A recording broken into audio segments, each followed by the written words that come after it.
సంగారెడ్డి జిల్లా పటాన్చెర్ మండల్ చిట్కుల్ గ్రామ రమణీయ కాలనీలో కోటగిరి మారుతి ఆధ్వర్యంలో జరిగిన బీసీ ఐక్యవేదిక సమావేశంలో పాల్గొన్న తెలంగాణ రాష్ట్ర ఐక్యవేదిక అధ్యక్షులు బేరి రామచంద్ర యాదవ్ బృందం.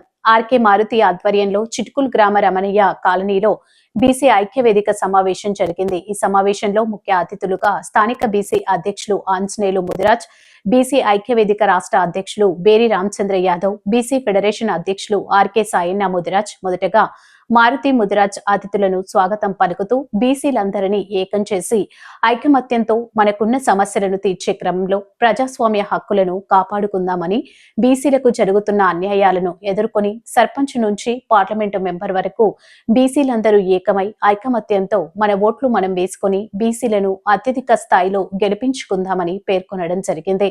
కాలనీ అధ్యక్షులు బ్రహ్మయ్య మాట్లాడుతూ బీసీ ఐక్యవేదికల్లో తీసుకున్న ఈ హక్కుల పోరాటంలో మేము కూడా పాల్గొని సామాజిక న్యాయం సాధించడానికి ముందుకు వస్తామని చెప్పడం జరిగింది. స్థానిక బీసీ అధ్యక్షులు మాజీ వార్డు మెంబర్ శ్రీ ఆంజనేయులు తన సందేశంలో జిల్లా వ్యాప్తంగా బీసీలందరూ ఉద్యమ రూపంలో ఏకమవుతున్నారు. పటాన్చెరు మండల స్థాయిలోనూ నియోజకవర్గం చుట్టుపక్కల ఉన్న కాలనీలు ఏకం చేయడానికి మేము కూడా ముందుకు వస్తామని, బీసీల హక్కులు కాపాడడమే మన ధర్మం, సామాజిక న్యాయం కోసం మేము మీతో కలిసి వస్తామని హామీ ఇవ్వడం జరిగింది. ఈ మారుతి